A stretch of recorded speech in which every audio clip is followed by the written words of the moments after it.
Kembali lagi di kontroversi pemirsa dalam episode Ganyang Predator Seks. Sebelum kita menindaklanjuti tadi persoalan poin-poin di RUU TPKS, saya ingin kita mengomentari terlebih dahulu. Tadi kami sudah tampilkan beragam kasus kekerasan seksual yang marak terjadi, terutama terjadi di lingkungan Ponpers dan juga di sekolah. Pak Waryono, bagaimana sebetulnya pengawasan yang dilakukan Kemenak terhadap ponpes-ponpes ini, Pak? Sehingga beberapa, mungkin ini baru sebagian kecil saja, Pak, yang terungkap. Kita bukan suuzon, tapi mungkin ini analisa yang bisa menjadi betul. Kenapa ini bisa terjadi dan bagaimana sebetulnya pengawasan yang dilakukan? Ya, terima kasih Mbak Vivi. Pertama, saya terus terang gemeter ini, karena ternyata kasusnya semakin terungkap banyak gitu ya. Dan tadi sudah disampaikan bahwa ini terjadi di suatu lembaga yang secara dasarnya adalah bagaimana meletakkan dan mendidik anak-anak manusia untuk jadi mulia gitu ya. Tapi kemudian yang terjadi ada oknum gitu ya, yang merusak nama baik lembaga pendidikan, lembaga pesantren, yang sejak didirikan oleh para kiai, para ulama, niatnya adalah mencerdaskan anak-anak bangsa. Nah, karena itu kami belajar dari peristiwa-peristiwa ini tentu akan lebih meningkatkan lagi gitu bagaimana komunikasi dengan para kiai, dengan para ustadz, bahwa tanggung jawab para kiai lebih-lebih kepada peserta didik itu sangat tinggi. Dan jangan sampai kemudian menciderai kehormatan dirinya sendiri. Dan yang kedua, sejak awal memang pesantren ini kan otoritasnya ada pada kiai, ada pada pengasuh gitu ya. Tadi itu segala praktek pendidikan, pelaksanaan bagaimana pendidikan itu diajarkan memang kembali kepada kiai. Lah maka kami memang tidak terlalu jauh gitu ya mengawasi bagaimana praktek pendidikan di pesantren itu sampai ke kamar-kamar misalnya gitu. Karena memang kamar-kamar pesantren, bentuk pesantren itu ya tergantung kepada arsitekturnya kiai. Oke. Jadi diakui Pak bahwa memang selama ini pengawasan tidak dipegang sepenuhnya oleh Kemenak, tapi lebih diserahkan kepada tokoh-tokoh, kepada pengurus atau pengasuh ponpes dan juga para kiai. Betul. Kepada pengasuh, kepada pendidik gitu ya. Karena kami berpedoman bahwa para kiai, para pengasuh ini adalah orang-orang yang punya otoritas keilmuan, yang juga mengajarkan akhlakul karimah. Supaya jangan sampai dikira ini ada lepas tanggung jawab begitu ya Pak. Boleh dikelirkan sebetulnya wewenang atau tanggung jawab Kemenak dalam pengawasan itu kan bukan pasti tidak ada sepenuhnya, langsung diserahkan sepenuhnya kepada pengurus. Tapi pasti ada yang menjadi tanggung jawab dari Kemenak. Nah itu apakah sudah dilaksanakan Pak? Ya, maka melalui Undang-Undang Pesantren nomor 18 2019 beserta turunannya, itulah yang kemudian kami berusaha untuk bagaimana menggunakan kata-kata yang pas ya untuk pesantren.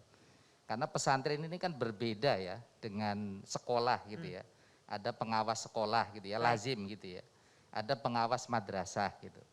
Maka kami sebenarnya lebih menekankan bagaimana dialog gitu ya. Dengan para kiai, dengan para pengasuh, melalui misalnya organisasi-organisasi pesantren, kan ada organisasi pesantren ya. Misalnya kalau di kalangan Nahdlatul Ulama ada RMI, ada di Muhammadiyah ada LPPM gitu ya. Baik. Untuk bagaimana para kiai, para pengasuh pesantren ini jangan sampai tadi menciderai kemuliaan dirinya gitu. Oke, baik. Pak Ihsan, ini sebetulnya salah siapa? Ketika ada kasus kita kerap menggunakan kata oknum, tapi benarkah ini adalah kesalahan oknum atau memang ada secara kelembagaan, ada secara sistem yang patut dikoreksi, Pak? Ya, Assalamualaikum warahmatullahi wabarakatuh. Waalaikumsalam warahmatullahi wabarakatuh. Saya pikir ini harus dipisahkan ya antara tadi image pesantren seakan-akan seminggu ini dikelabui oleh kasus-kasus yang seperti ini. Padahal banyak sekali pesantren-pesantren yang memang sangat luhur ya, Tebu Ireng, misalnya Tembok Beras, sampai ke seluruh seantero pesantren di Jawa dan luar Jawa, nggak ada yang kasus begini. Yang muncul itu justru yang seakan-akan pesantren, kan begitu. Dan baru muncul, ini yang muncul kasus-kasus seperti ini. Jadi saya sih berharap dari Majelis Ulama Indonesia jangan menstigma pesantren. Karena saya juga banyak menemukan ya peristiwa-peristiwa ini juga di pendidikan-pendidikan formal. Oke. Dan itu ada 2 traffic malah yang terjadi. Bukan hanya kekerasan tapi yang tidak kekerasan juga terjadi.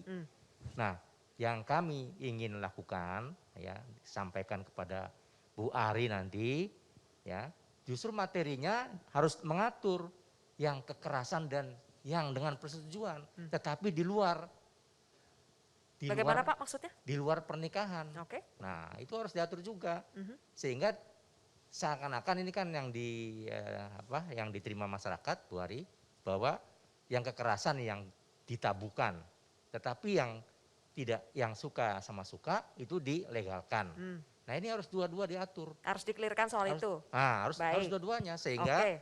yang namanya hubungan seks itu harus dilandasi selain tadi dengan suka sama suka, tetapi juga harus dibungkus dengan nilai-nilai kemanusiaan Baik, yang kembali lagi kalau mengangkat martabat manusia yaitu pernikahan. Baik, itu catatan untuk RUU TPKS ya. Ya. Tapi kalau kembali lagi Pak soal oknum yang ada di pondok pesantren ini sehingga akhirnya muncul seolah-olah ada Ya. stigmatisasi terhadap pesantren. Ya. Menurut Anda evaluasi yang harus dilakukan apa Oh Pak? iya, kalau itu wajib. Ya, wajib dan ini ya mumpung ada Pak Wir, ya sekalian ada Oke. peristiwa ini sebagai trigger Oke, untuk lebih momentum. memacu untuk melakukan pengawasan. Saya Oke. kira sudah waktunya dan pemerintah juga jangan melepas tangan karena selama ini biaya pesantren itu semuanya dilakukan mandiri oleh masyarakat secara swadaya.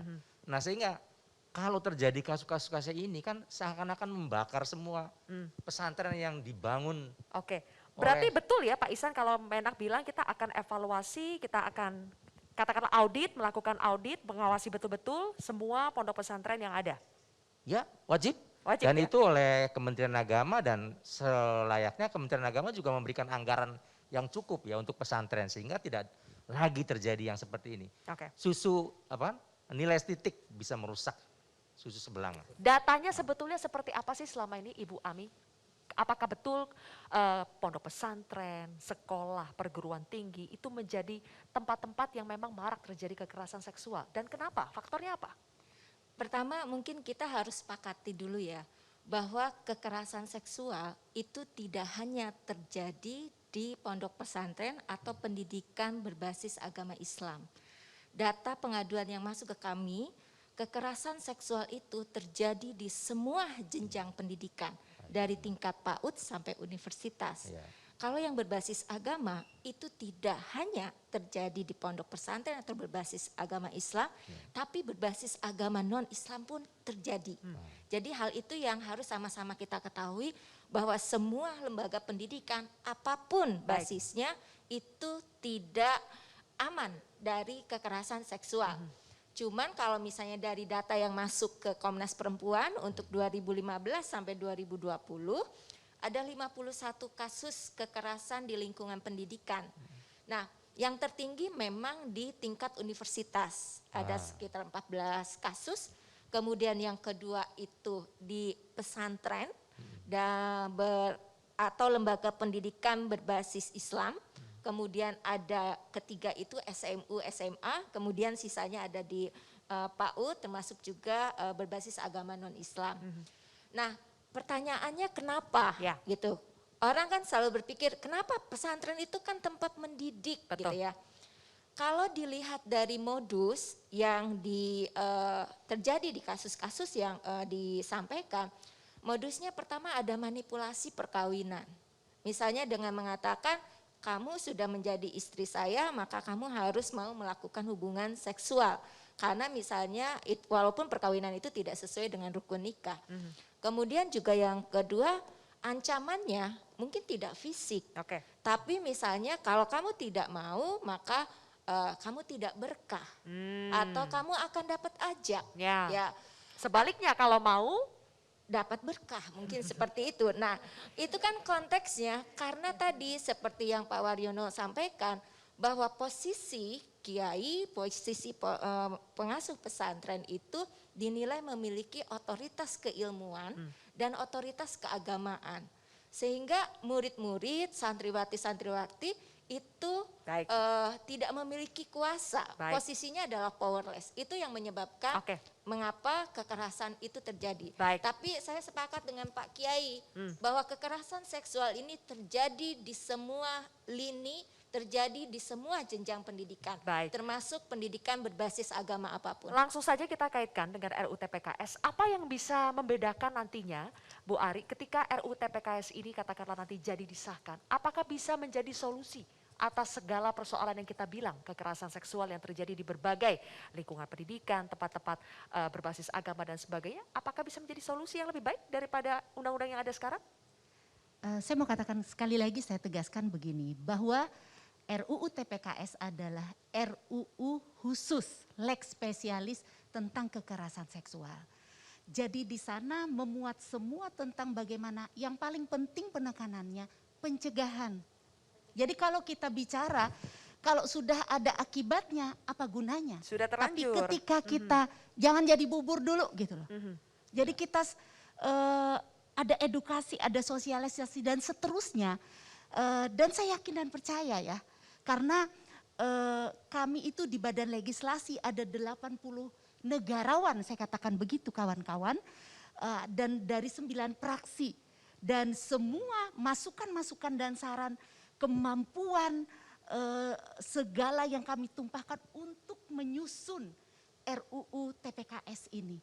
Dan ini benar-benar kami juga sudah mengundang narasumber dari tokoh agama, tokoh masyarakat, LSM, akademisi, semua kita undang untuk kita dengarkan aspirasi mereka Baik. tentang keberadaan ini. Dan saya yakin dan percaya ini mampu menjawab ya, Ya. mampu menjawab. Ya, tapi Bu, mungkin juga penegakan hukum yang menjadi domain pengawasan dari Komisi 3 DPR juga penting. Karena undang-undang kita akan lahirkan ya. Kita setuju sekali undang-undang TPKS segera disahkan ya. Tetapi tadi bahwa pencegahan atau perbaikan dan semuanya itu kan ada kontrol oleh DPR, dan ini yang lemah sekali yang dilakukan oleh DPR. Sehingga banyak undang-undang ya. Satu rumpun aja misalnya di KUHP jelas kalau kita paksakan hukum itu tegakkan dengan tegak, saya kira juga punishment-nya luar biasa. Ada lagi undang-undang peradilan anak misalnya. Kalau kita tegakkan, saya kira tidak akan bisa meminimalis kasus. Yang satu lagi undang-undang KDRT misalnya. Oke, baik. Nah, saya kira itu semua muaranya di penegakan hukum. Nah, ini menjadi kontrol DPR sekali lagi, harus bisa, jangan hanya membuat undang-undang seindah apapun kalau penegakan hukumnya di lapangan lemah, ya sulit. Mau sebagus apapun undang-undangnya ya Nah, tidak akan ada itu manfaatnya. jadi mumpung ada Bu Ari, ini pesan yang sangat dalam ini. Oke, Bagaimana sepertinya dari DPR Paham Jakarta juga sepakat ya dengan Ya, Pak Kiai Iksan. Saya sempat baca dari Paham Jakarta juga mengatakan mau aturannya sebagus apapun kalau misalnya implementasi di lapangan.